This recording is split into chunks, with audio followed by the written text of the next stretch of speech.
Désir d'avenir pour la planète a organisé ces rendez-vous dans la perspective et à l'occasion de l'anniversaire de la conférence de Paris sur le climat, puisque au mois de décembre, c'est le 5e anniversaire de la conférence de Paris sur le climat, et ça permet de remettre en commun un certain nombre de connaissances ou d'actions que j'ai le bonheur de conduire, auxquelles j'ai le bonheur de participer, et donc de rediffuser ces informations pour vous donner l'envie de les approfondir, d'en lire davantage, etc.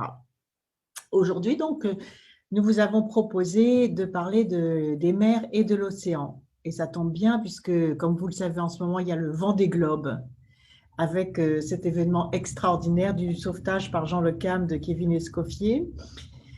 Et au fond, cet événement nous rappelle que les mers et l'océan au singulier, je le rappelle, je vais y revenir, constituent des lieux de solidarité très intenses. Et ce qui est vrai pour les hommes et pour ces sportifs de très haut niveau, pour ces athlètes qui accomplissent cette course en solitaire, ce Vendée Globe extraordinaire qui leur permet d'aller chercher au fond d'eux-mêmes des énergies dont ils ne soupçonnaient même pas la réalité.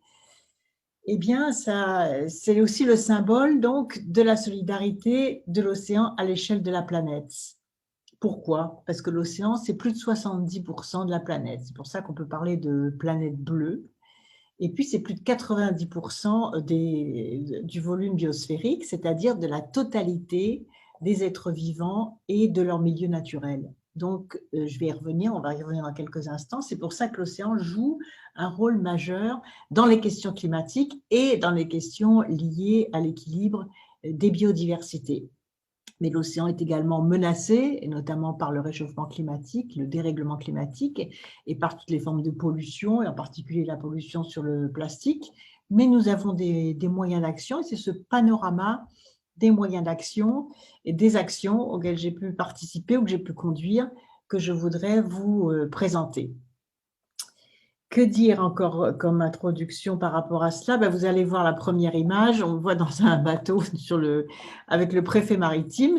Cette photo a été prise dans le bassin d'Arcachon à l'occasion de la création du parc naturel marin d'Arcachon. Ça, c'est un des éléments dont qui m'a donné le plus de bonheur, peut-être dans ce ministère à l'intérieur de ce sujet mer et océan, c'est la création des parcs naturels marins.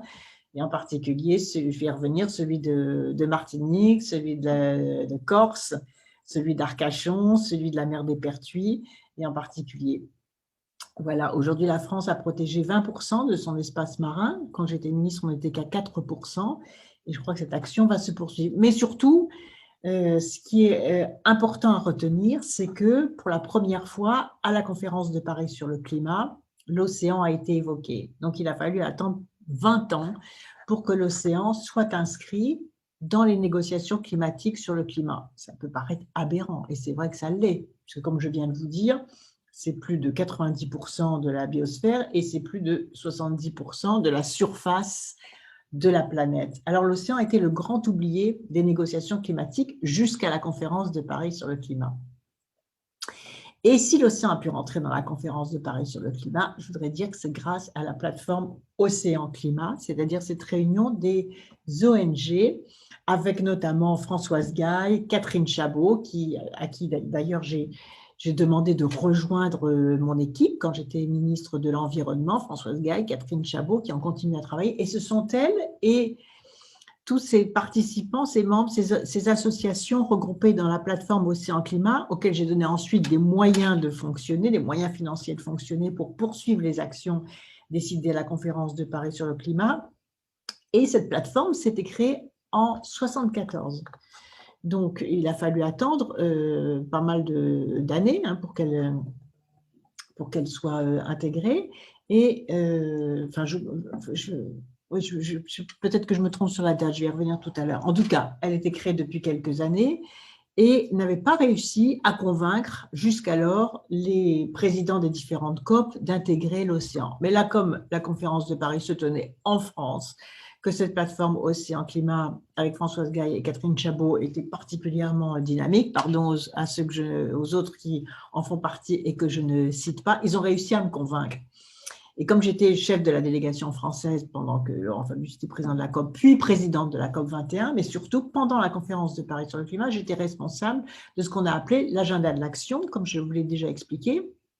Et au sein de cet agenda de l'action, j'ai pu inscrire la question de l'océan. Et c'est comme ça que l'océan est entré dans la conférence de Paris sur le climat. Et c'était d'autant plus important pour la France que, je vous le rappelle, la France est le deuxième espace maritime marin, deuxième espace maritime à l'échelle de la planète, et en particulier avec 20 000 km de côte, si l'on tient compte des Outre-mer.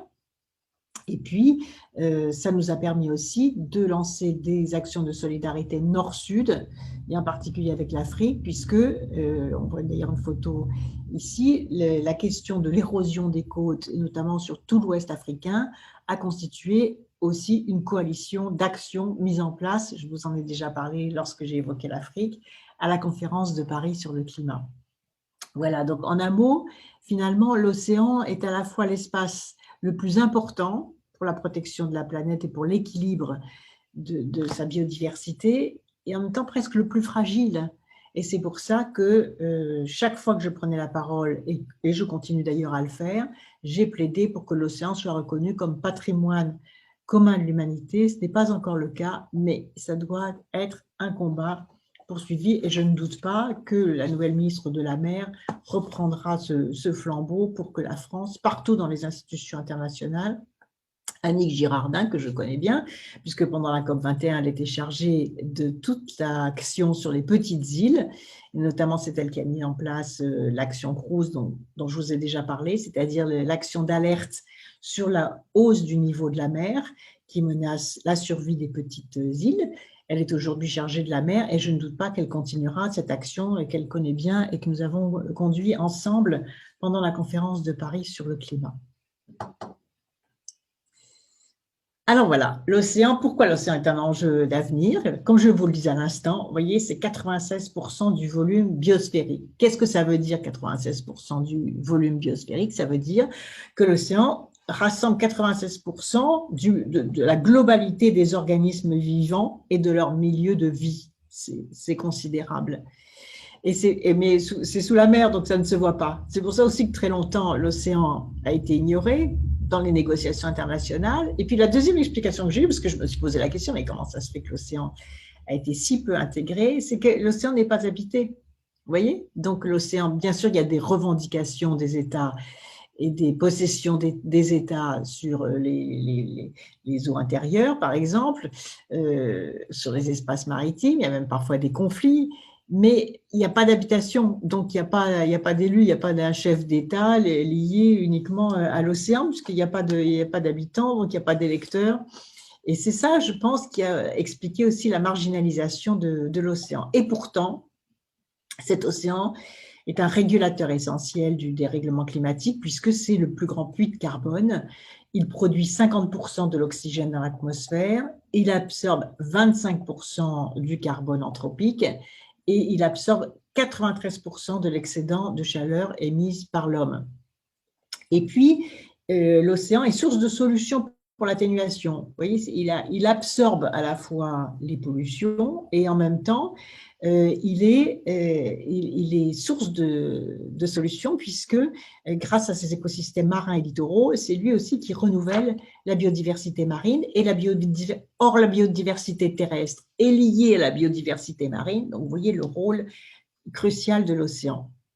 Et enfin, il est source d'un potentiel très important d'activité de croissance, on parle même de croissance bleue, non seulement les activités traditionnelles comme la pêche, le transport maritime, mais les nouvelles activités comme les énergies marines renouvelables ou les biotechnologies marines, ou même les sources alimentaires, puisqu'il y a de plus en plus de recherches, notamment autour des algues, à la fois pour les médicaments, mais aussi pour les futures ressources alimentaires. Alors, donc, l'océan offre des services socio-économiques de première importance, je viens de l'évoquer à l'instant, l'alimentation, la recherche, la santé, le sport. La biodiversité marine représente un patrimoine pour l'humanité, je viens de l'expliquer, et puis les avancées techniques et technologiques qui facilitent son exploration et son exploitation. Et donc, il faut mettre de nouvelles règles de protection. Vous voyez, je l'ai déjà exprimé sur l'Arctique et l'Antarctique, j'y reviendrai prochainement parce que c'est là où c'est le plus flagrant, mais à partir du moment où il y a de nouveaux moyens d'exploiter à la fois les ressources maritimes, mais aussi le sous-sol marin, c'est ça qui, dans les prochaines années, va être mis à portée des progrès techniques et technologiques. Il faut à ce moment-là de nouvelles règles pour éviter ce qui s'est passé sur la planète verte, c'est-à-dire sur l'espace terrestre de la Terre, c'est-à-dire la pollution, la surexploitation et le réchauffement climatique. Alors, quelles sont les initiatives qui ont été prises dans la foulée de la conférence de Paris sur le climat? Alors, il y en a eu 4. D'abord, l'Alliance des initiatives Océan-Climat, avec la plateforme Océan-Climat dont je vous ai parlé récemment, qui a été d'abord en dynamique, donc après la conférence de Paris. Elle a été mise en place en décembre 2015. Donc, elle a travaillé toute l'année 2016 et elle a pris une dimension internationale. Vous voyez, c'est sur les enjeux marins et côtiers, elle a pris une dimension internationale au début de l'année 2017 parce que pour la première fois, l'UNESCO a tenu une réunion sur l'océan. Ça veut dire quoi? Ça veut dire que la France a réussi à imposer cette thématique dans les discussions internationales. La plateforme Océan Climat, oui, 2014, je dis 2004, je crois tout à l'heure, 2014, et donc 3 ans avant la conférence de Paris sur le climat, finalement, et en 3 ans, donc, elle a fait ce travail. C'est pour ça que je voudrais rendre hommage à cette plateforme, ne pas m'attribuer tout le travail qui a été fait, mais dire que ce sont eux qui m'ont poussé. Alors bien sûr, il y a la volonté politique qui relaie la demande des ONG, il faut être très à l'écoute, mais vous me connaissez, moi je suis très à l'écoute, et comme j'ai toujours en plus été une passionnée de la mer, je fais de la voile très tôt quand j'étais petite, en allant en Normandie chez ma grand-mère, donc j'ai toujours adoré la mer, et c'était vraiment un bonheur d'être à l'origine de cette impulsion donnée à l'entrée de l'océan dans les questions climatiques et d'accélérer la politique maritime de la France. Deuxième initiative, les solutions pour la Méditerranée, donc là aussi qu'on a mis en place, que j'avais mis en place à la conférence de Paris sur le climat, qui sont finalisées par une magnifique réunion du 23 février 2017, en début d'année 2017, et cette finalisation avait été précédée d'étapes très importantes, et notamment la grande conférence de Washington en septembre 2016, avec Barack Obama. Donc, j'étais intervenue là aussi au nom de la France pour plaider à nouveau la reconnaissance de l'océan comme patrimoine mondial de l'humanité. Et le Maroc, la principauté de Monaco ont été les deux territoires, les deux États dynamiques dans cette création-là, puisque pendant la COP22 à Marrakech en novembre 2016, on a aussi finalisé un certain nombre d'actions sur la Méditerranée, à la fois pour valoriser les initiatives collectives, pour accélérer les projets et pour assurer, bien sûr, le bon état écologique de la mer Méditerranée. Bien évidemment, il y avait eu des travaux antérieurs, il y a toujours des travaux antérieurs, il y a beaucoup d'organisations autour de la Méditerranée, mais ce qui était nouveau dans ces solutions pour la Méditerranée, c'était le portage de ce projet au niveau des chefs d'État, des chefs de gouvernement et des coalitions ministérielles.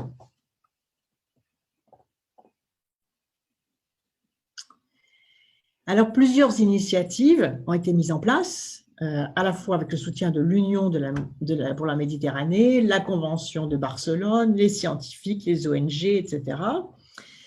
Sur ces initiatives pour l'océan. Et d'abord, le tout premier, c'est que la France a décidé à donner les moyens financiers. Mon ministère avait donné les moyens financiers au GIEC pour lui commander le rapport spécial sur le thème de l'océan et de la cryosphère. Et c'est Valérie Masson-Delmotte, qui viendra nous parler prochainement, qui a eu la responsabilité de coordonner ce rapport spécial sur l'océan et la cryosphère. Et à partir de là, à partir du moment où le GIEC intégrait la dynamique océan, alors du coup, cette dynamique sur l'océan, cette préoccupation de l'océan est entrée dans toutes les instances internationales où l'on parle d'environnement et de biodiversité. Et finalement, ce combat a été gagné. Et je me suis rendue dans la principauté de Monaco, dans le musée maritime, pour assister à la remise du rapport océan et cryosphère, puisque la Principauté de Monaco avait cofinancé avec la France ces travaux. Voilà, d'autres actions, le comité scientifique qui a été mis en place, l'action d'un fonds fiduciaire pour la création d'aires marines protégées en Méditerranée, le développement de la détection partagée, l'équipement des navires en dispositifs anti-collusion pour protéger les mammifères marins. Ça a été fait. La France, tous les navires français qui sont en Méditerranée ont aujourd'hui l'obligation d'avoir un dispositif anti-collusion avec les mammifères marins. Les décisions que nous avons prises sur la convention concernant les eaux de ballast, avec l'interdiction de rejeter ces eaux en mer.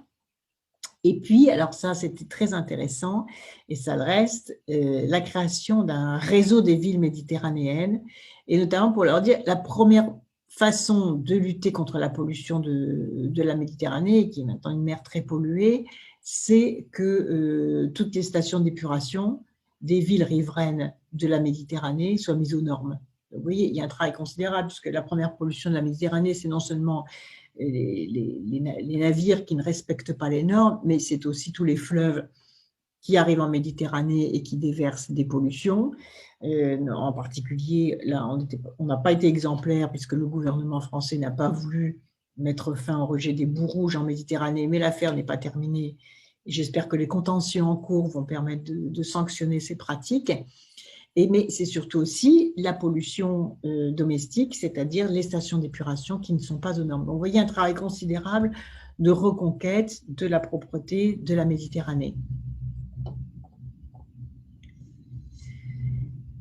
Nous avons également donc lancé à la COP 21 une coalition sac plastique, anti-sac plastique, et la France a donné l'exemple en faisant voter, vous vous en souvenez, l'interdiction de l'usage des sacs plastiques, même si les lobbies ont été puissants et à chaque fois essayé, c'est typique dans le domaine de la réglementation environnementale, ont essayé d'obtenir toujours des délais supplémentaires, mais enfin nous y sommes arrivés.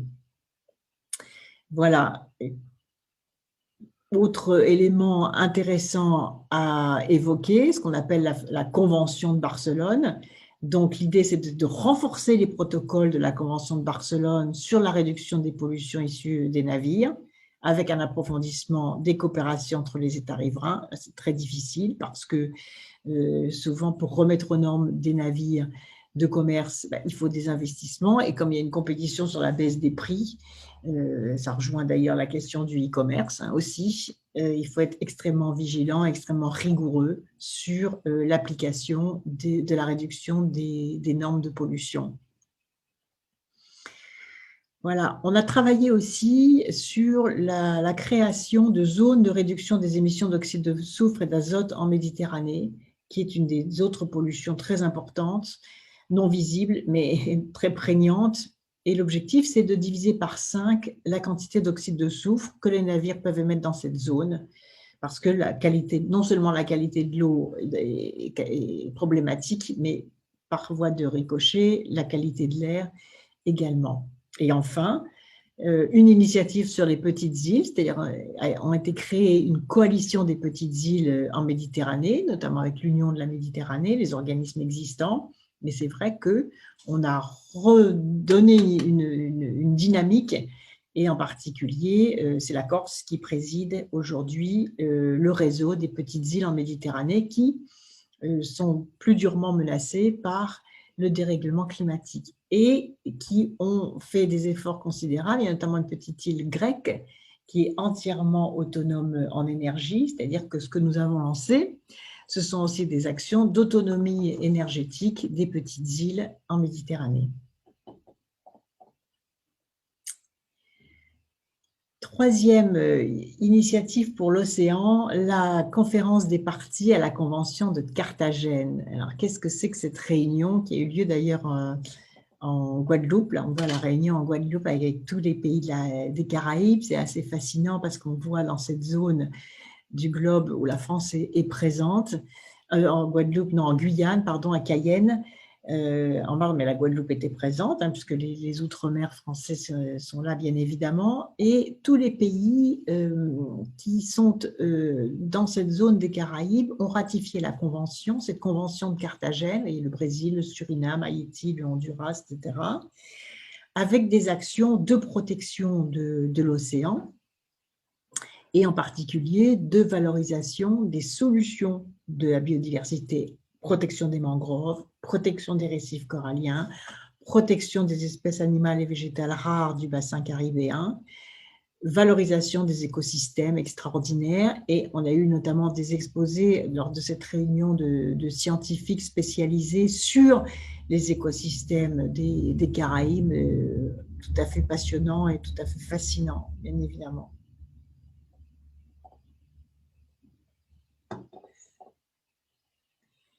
Initiative pour l'océan, alors rappelons, vous voyez, toutes les étapes, hein, les initiatives françaises, les initiatives internationales, les initiatives dans les Outre-mer, et puis enfin, les Nations Unies ont mis la question de l'océan au premier rang des défis mondiaux, avec l'adoption d'un objectif de développement durable spécifique dédié à l'océan, l'ODD, ce qu'on appelle l'ODD 14, et c'est la France, une fois de plus, grâce à vous voyez, la logique, l'intégration de l'océan dans la conférence, dans la COP 21, grâce à la France. Et ensuite, la remontée de ce sujet avec l'appui notamment d'un certain nombre d'autres pays, les petites îles, comme Fidji, qui présiderait la conférence climat après Marrakech, la Suède également, qui ont plaidé pour la réunion d'une conférence internationale à New York et qui ont participé à un rapport spécifique dans ce cadre.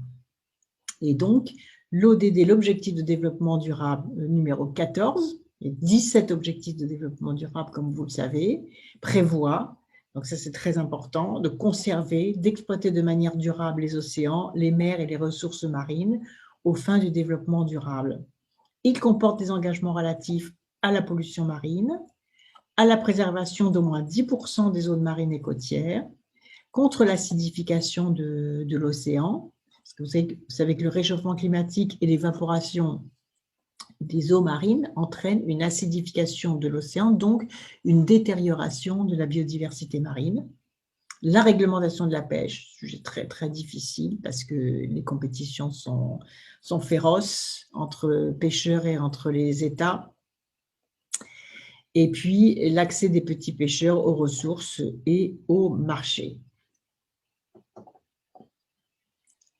Alors, qu'est-ce qu'a fait la France? Qu'est-ce que nous avons fait collectivement? D'abord, la loi sur la reconquête de la biodiversité, dont je vous ai déjà parlé, de la nature et des paysages, que j'ai fait voter, je le rappelle parce que je crois qu'on peut en être fier, à l'unanimité de tous les groupes politiques de l'Assemblée nationale et du Sénat, juste dans la foulée, pendant les discussions ont lieu pendant l'année 2015, c'est-à-dire avant la conférence de Paris, donc ça donnait de la crédibilité à la France, que ces deux grands piliers législatifs, la loi de transition énergétique, elle qui a été promulguée dès le mois d'août 2015, donc avant la conférence de Paris, avec l'idée que je voulais que la France montre qu'elle s'appliquait à elle-même les conclusions de l'accord de Paris sur le climat, avant même que celui-ci ne soit conclu, c'est-à-dire au mois d'août, pour donner un exemple, puisque nous recevions sur notre sol, sur notre territoire, la conférence de Paris sur le climat. Et le deuxième grand volet de cette politique écologique, c'est bien évidemment la biodiversité. Vous voyez, climat, biodiversité, avec la loi de reconquête de la biodiversité, de la nature et des paysages. Et dans cette loi, il y a tout un volet sur l'océan.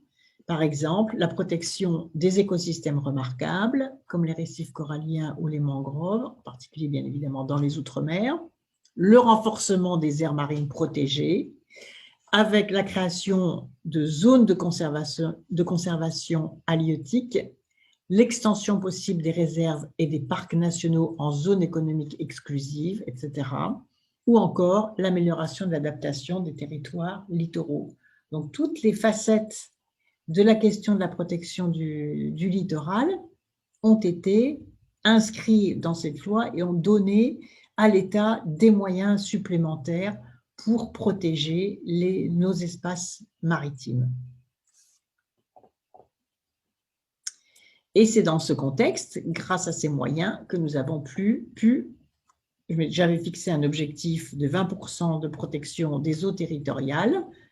Lorsque j'ai quitté le ministère, on a été à plus de 22%. Et en 2014, quand je suis arrivée, on n'en était qu'à 4%. C'est-à-dire que nous avons protégé 2,3 millions de kilomètres carrés grâce à la création de parcs naturels marins, je les évoquais tout à l'heure. Il y en avait déjà quelques-uns, j'en ai créé 4 nouveaux, pas moi toute seule, hein, bien évidemment, avec les dynamiques, les élus locaux, etc. Enfin, il a fallu quand même une énergie assez considérable, mais avec des gens passionnés, heureusement, qui attendaient depuis longtemps ce type de création. Nous avons créé l'aire marine protégée autour de l'atoll de Clipperton, que vous voyez là sur la petite photo. C'est un petit îlot français de 9 km² dans le Pacifique Nord. Et j'ai créé une aire marine protégée autour de cet atoll, dans les 12 000 nautiques des côtes, et notamment pour y interdire la pêche, pour y renforcer la démarche de protection et pour consacrer Clipperton à la recherche scientifique. Et puis, j'ai étendu la réserve naturelle des terres australes françaises, les TAF, qui offre ainsi à la France la 5e plus grande aire marine protégée au monde. Et là, je voudrais saluer le travail remarquable de l'équipe des TAF, des terres australes françaises.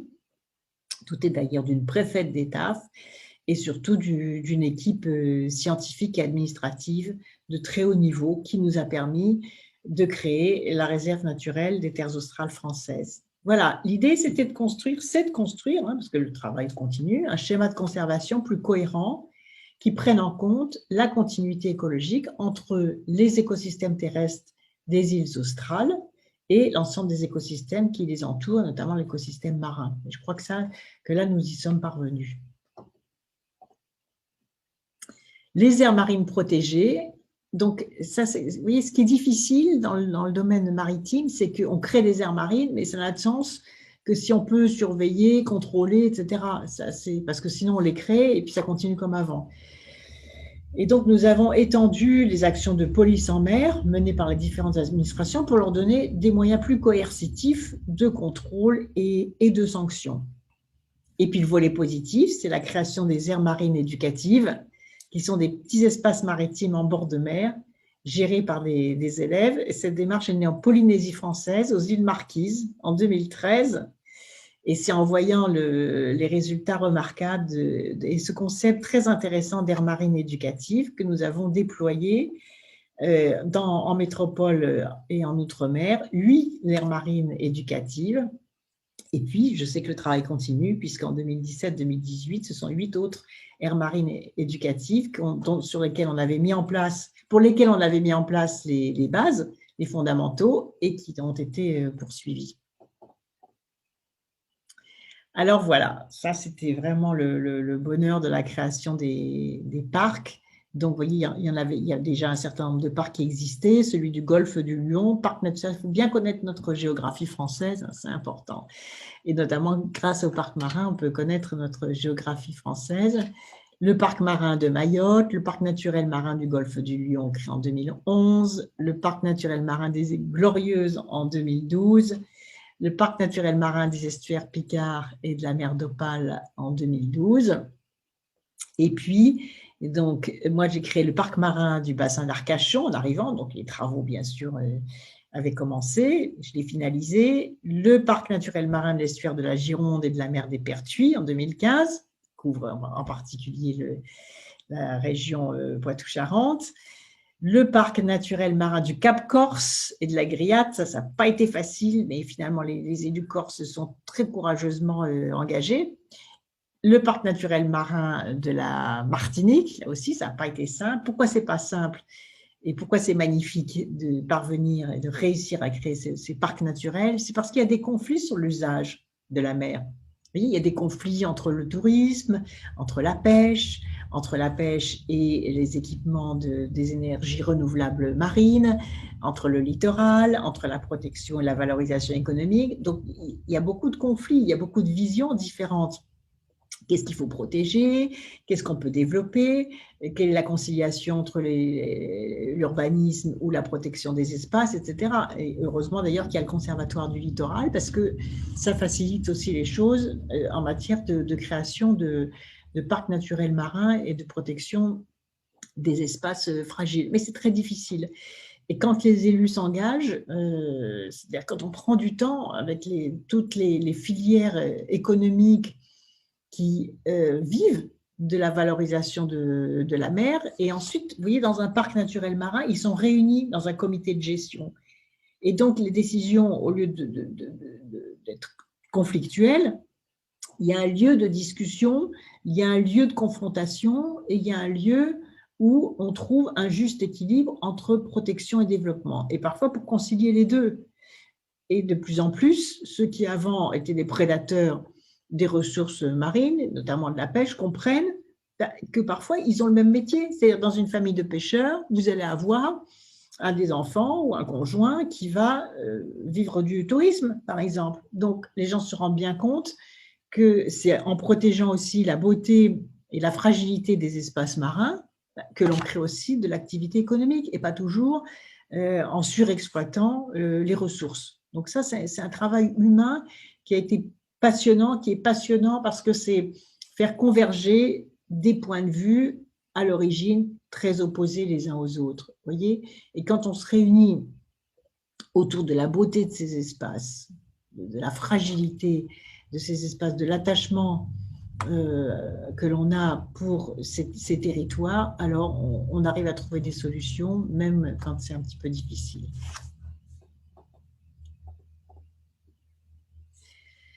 Dans l'espace maritime, alors je le disais tout à l'heure, quelques exemples d'actions. D'abord, nous avons équipé tous les navires de commerce d'un système de partage des positions des baleines afin d'éviter les collisions dans le sanctuaire Pélagos en Méditerranée et celui d'Agoa aux Antilles. Donc, je suis allée en Méditerranée à la réunion du sanctuaire Pélagos pour faire adopter cette décision avec le prince Albert de Monaco qui est très impliqué sur ces sujets-là.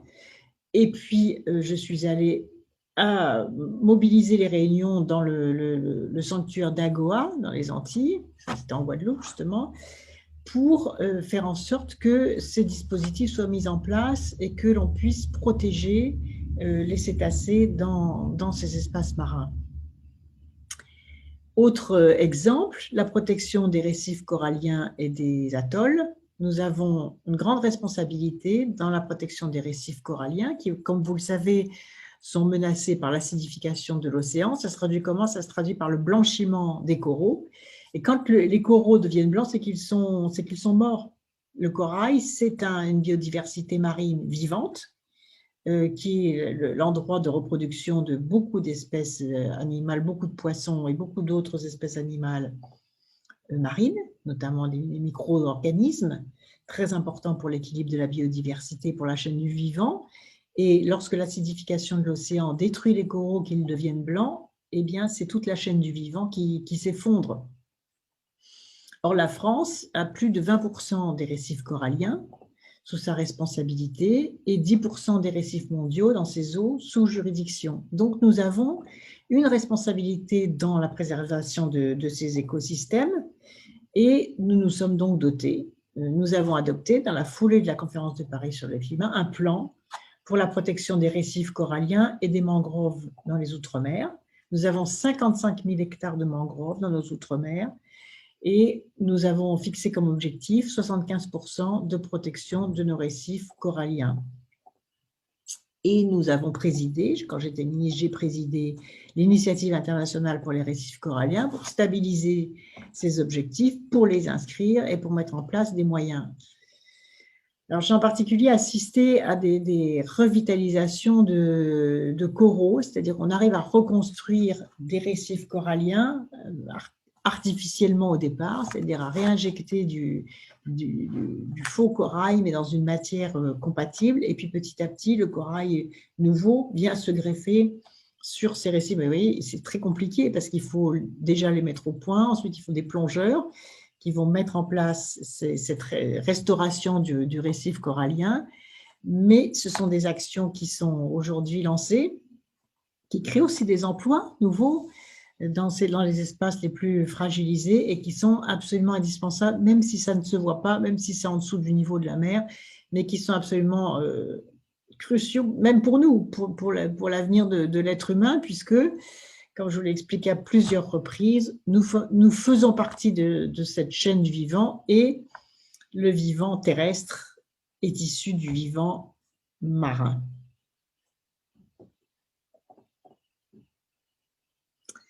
L'Agence française pour la biodiversité, donc, qui a été créée dans la loi pour la reconquête de la biodiversité, est également en charge donc, des aires marines protégées. On a bien veillé à intégrer l'Agence française de la biodiversité, à la tête de laquelle j'avais nommé Hubert Reeves, notre grand astrophysicien absolument toujours passionnant. Je vous recommande vraiment de lire ses livres, et notamment là en période de confinement ou de pré-déconfinement, même de déconfinement.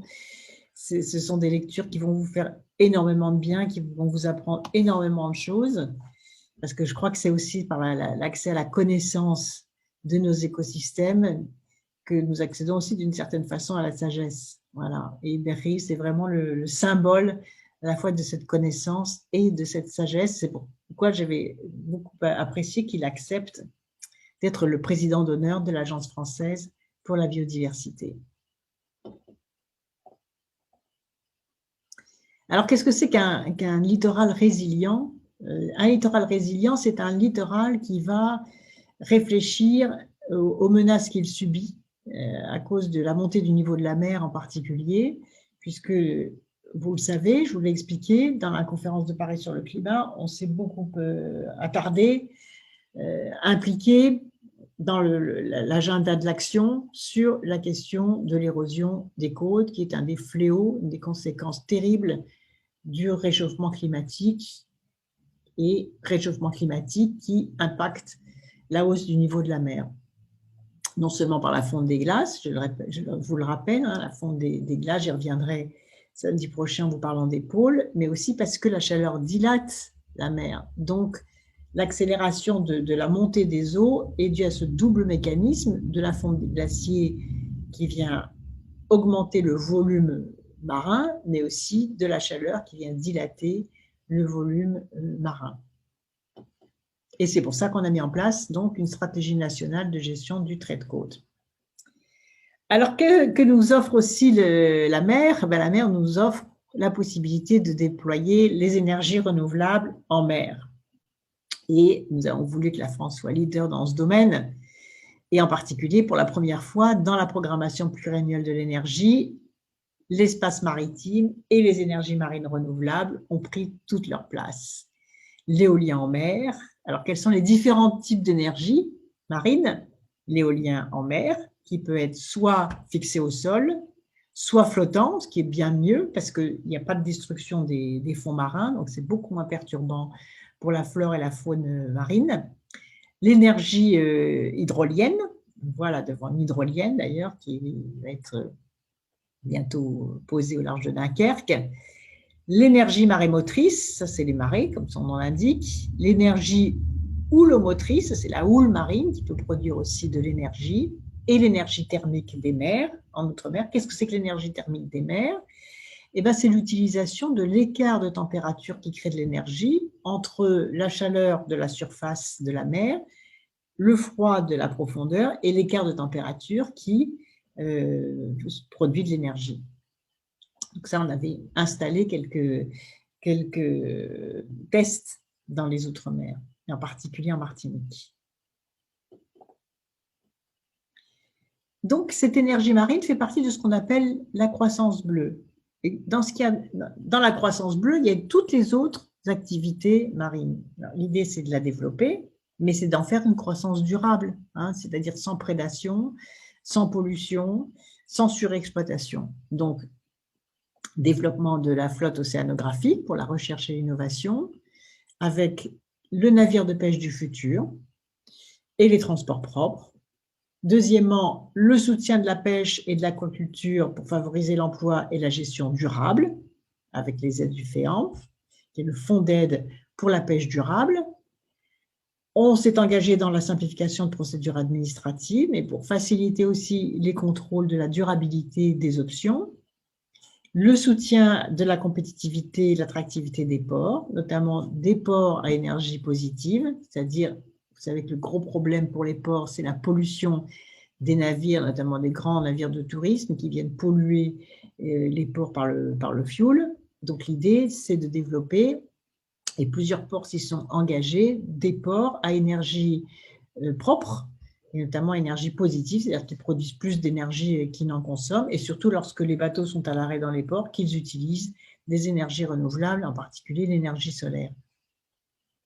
Voilà. On a mis en place aussi un système de suivi des émissions de gaz à effet de serre des navires, avec des objectifs de réduction dans le cadre de l'Organisation maritime internationale, qui, je dois le dire, moi j'ai vu évoluer l'Organisation maritime internationale sur les quelques années où j'ai été à la tête de ce ministère, et je dois dire que les équipes de l'OMI sont de plus en plus mobilisées. Enfin, vraiment, on a toujours eu leur soutien pour lutter contre les pollutions et pour faire en sorte que les normes de réduction des émissions de gaz à effet de serre du transport maritime soient renforcées.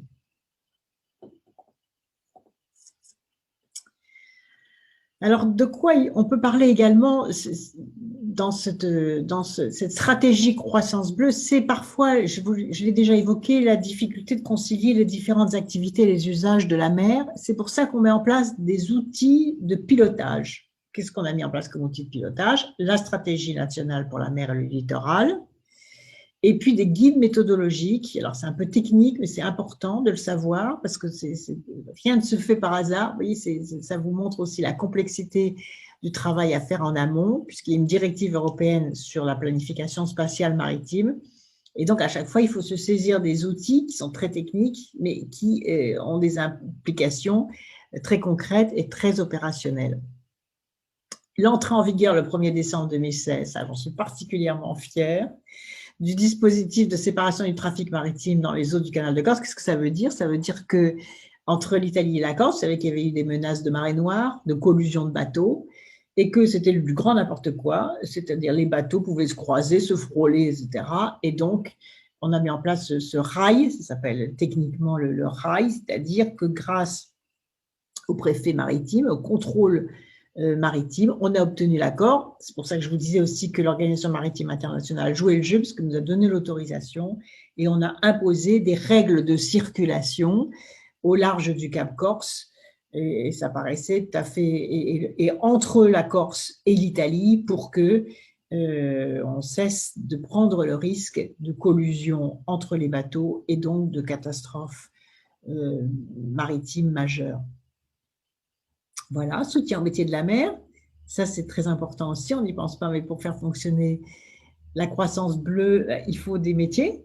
Donc il y a tous les lycées de la mer que je connais bien, parce qu'il y en avait plusieurs dans ma région, avec des très beaux métiers, donc des bacs professionnels, des BTS, des législations adaptées, bref, le développement de tous ces métiers et la mobilisation des des établissements d'enseignement maritime qui dépendent donc du ministère de la mer. Alors, vous vous souvenez de cette lutte contre qui n'est pas terminée d'ailleurs, contre la pollution plastique. Et c'est vraiment, vous voyez, la tortue qui mange un sac plastique et qui meurt donc en quelques minutes. Donc pour la première fois, là aussi, à la conférence de Paris sur le climat, il y a une coalition contre les sacs plastiques. Avant, on n'entendait absolument pas parler, ou tellement peu, de la pollution marine. Les marins, les navigateurs avaient l'habitude de balancer tout à la mer, les poubelles à la mer, ils vous le diront tous. Et petit à petit, quand même, cette prise de conscience a eu lieu, et maintenant, je crois qu'elle est bien installée. Et je voudrais saluer là aussi l'ensemble des ONG qui font une action, qui conduisent des actions dans ce domaine. Donc, interdiction des sacs plastiques au 1er juillet 2007. Et vous voyez qu'avec la pandémie aussi, on a vu le retour du plastique. Donc, il faut faire très attention, ne serait-ce que sur les masques. Et là aussi, on tire la sonnette d'alarme sur le retour du plastique. Puisque normalement, depuis le 1er janvier 2017, il n'y a que les sacs biosourcés et compostables ou suffisamment épais pour être récupérés et réutilisés. Mais c'est vrai qu'il faudrait, je pense, là encore, renforcer la réglementation et la lutte contre le plastique, puisque 75% des déchets abandonnés en mer sont des déchets plastiques. Et le cas le plus emblématique, c'est celui des tortues marines qui confondent les sacs plastiques avec des méduses.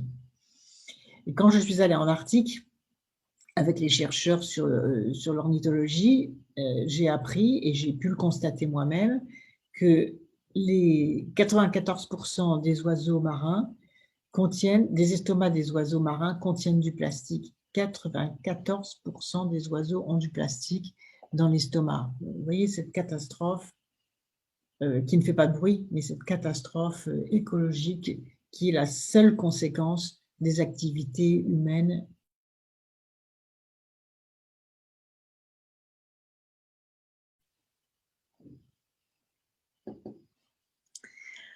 Autre grande action, autre grand combat, l'interdiction de la pêche en eau profonde. Vous vous souvenez peut-être aussi, si vous suivez ces sujets, de cette bataille.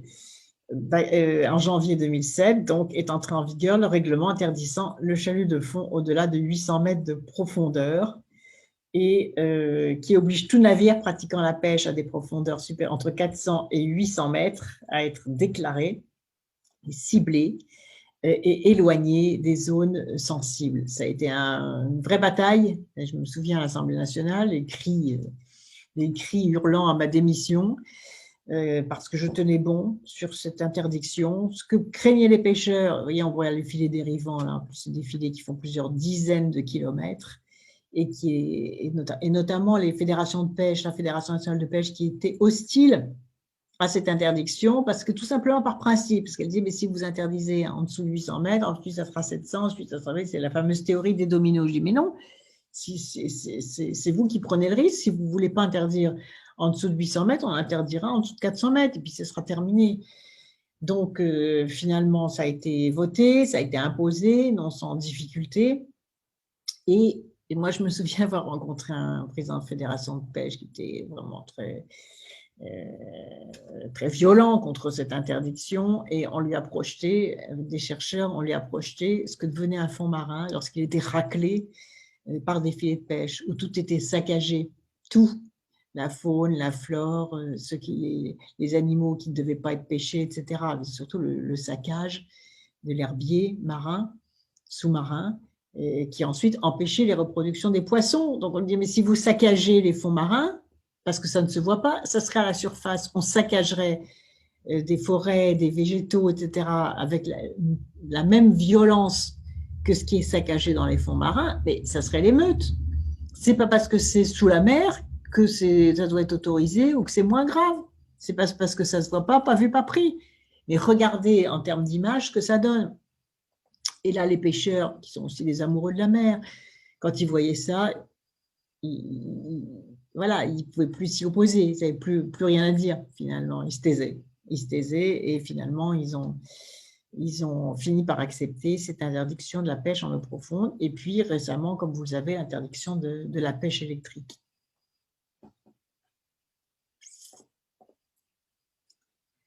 L'interdiction des microbilles plastiques, parce que, pour revenir sur les déchets plastiques, on s'est rendu compte aussi que vous voyez, dans les shampoings, les gommages, les gels douche, tout ce qui brille sur la crème solaire, les cosmétiques, il y a ces microbilles qui font brillant, et ça, c'est une catastrophe. Ça ne se voit pas aussi comme pollution marine, c'est une catastrophe. Donc, il y a des discussions difficiles avec les industriels de la cosmétique. Et finalement, le décret a été pris. J'ai pris ce décret, j'ai signé ce décret du 6 mars 2017 pour que les microbilles plastiques soient éliminées des produits cosmétiques et d'hygiène.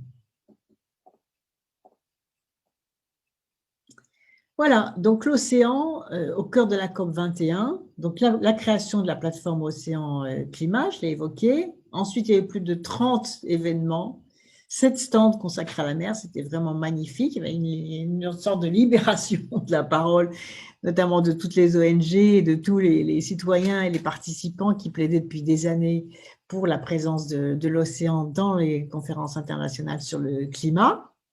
Je me suis rendue aussi, donc, comme j'expliquais tout à l'heure, à l'ONU pour présenter les objectifs de développement durable à New York pour la France. Il y a eu la conférence à Washington, on voit John Kerry, auquel a participé Barack Obama également. Et puis, nous nous sommes portés candidats pour présenter cette démarche de mise en œuvre des politiques sur l'océan et la mer dans l'agenda 2030 des conférences climat. Les coalitions soutenues par la France, ça c'est la conférence là aussi à Monaco, avec l'initiative internationale pour la réduction des déchets plastiques, avec la conférence AORocean, qui a lieu d'ailleurs tous les ans, et qui permet là aussi, là on est dans le musée maritime de Monaco, qui permet de faire avancer à la fois la recherche, parce qu'il y a des laboratoires de recherche extraordinaires sur le corail à Monaco, donc qui permet aussi d'appuyer les décisions sur les résultats des recherches, où sont d'ailleurs présents des chercheurs français, comme Yvon Lemao, avec lequel je me suis rendue d'ailleurs visiter ce laboratoire où il travaille. Alors, un autre grand volet de l'action climatique en liaison avec l'océan, je vous en ai déjà parlé, c'est l'érosion des côtes. Vous voyez là une côte en Afrique qui est en train de s'effondrer. Il y a plusieurs villes africaines de l'Ouest africain commencent à tomber dans la mer. Et donc, la France s'est engagée dans le cadre d'un programme de gestion intégrée de la bande côtière en Afrique de l'Ouest, dans le golfe de Guinée, avec le financement de la Banque mondiale, en appui des orientations de l'Union africaine, qui est très demandeuse d'une stratégie pour la croissance bleue, avec un projet de 300 millions de dollars financé par la Banque mondiale sur la gestion des risques côtiers, sur la sécurité maritime, sur la pêche, sur l'économie bleue, sur les petites îles de l'océan Indien. Et donc, c'est une très, très grande préoccupation des chefs d'État et des sociétés civiles africaines, parce que là, il y a quasiment une disparition des plages aussi, et donc des dégâts aussi sur le développement touristique. Voilà, et pour terminer, cette phrase magnifique, homme libre, toujours tu chériras la mer. Et c'est vrai que à la fois ce patrimoine vivant, cette histoire, cette richesse écologique, cette richesse de biodiversité, ce potentiel de développement, de création d'activités et d'emplois, si nous sommes raisonnables et si nous résistons aux tentations de surexploitation de la mer. Et pour terminer, pourquoi on dit l'océan? Vous voyez, la mer, même les poètes disent la mer, toujours au sens, il y a plusieurs mers, au sens mer fermée, même certaines. Il n'y a qu'un seul océan. Pourquoi? Parce que les 6 parties de l'océan communiquent les uns avec les autres. C'est pour ça que les chercheurs nous disent toujours qu'il faut dire l'océan au singulier, parce que ça permet aussi de comprendre que ce qui se passe sur une partie du globe, dans tel ou tel océan, a un impact sur la totalité de l'espace maritime, puisque les océans communiquent les uns avec les autres. Il n'y en a qu'un. Et que comme l'océan, je le répète, pour terminer, c'est 70% de la surface de la planète et plus de 90% des espèces vivantes et de leurs habitats, on comprend à quel point nous sommes solidaires autour de cet espace maritime magnifique et je terminerai sur le vent des globes, qui attire aussi sur les compétitions mondiales, à la fois ce qu'il y a de plus simple dans l'être humain, c'est-à-dire la seule force, sa force physique, sa force mentale, son ingéniosité, et en même temps aussi des technologies de plus en plus performantes sur les bateaux. Mais espérons qu'avec les déconfinements, là aussi, les choix seront faits pour que les excès d'avant ne se reproduisent pas dans les excès d'après sous prétexte de crise économique. Vous voyez, il faut que cette transition énergétique vers la croissance propre, vers les énergies propres, puisqu'elles ont été momentanément en suspens, se fasse tout de suite. Parce que sinon, si on ne saisit pas l'opportunité de cette crise pour redéfinir les fondamentaux de notre développement, et notamment les fondamentaux de l'énergie, de notre développement, à ce moment-là, ça sera très difficile par la suite. Donc, si quelque chose de positif doit sortir de cette crise, eh bien, c'est de changer en profondeur, mais c'est à portée de main, c'est pas difficile. Les technologies sont là, il faut juste de la volonté politique, de l'espoir, de l'optimisme. Et c'est comme ça aussi que nous réussirons à protéger notre planète, donc à nous protéger nous-mêmes. Voilà, merci d'avoir été parmi nous. Et puis, je vous donne rendez-vous samedi prochain et je vous parlerai des pôles et des populations autochtones, toujours dans le cadre de l'anniversaire de cette conférence de Paris sur le climat qui me permet de partager avec vous toutes ces informations, toutes ces connaissances auxquelles j'ai eu la chance d'accéder et qui me fait très plaisir de participer fidèle à cet esprit d'université populaire et de démocratie participative. À samedi prochain.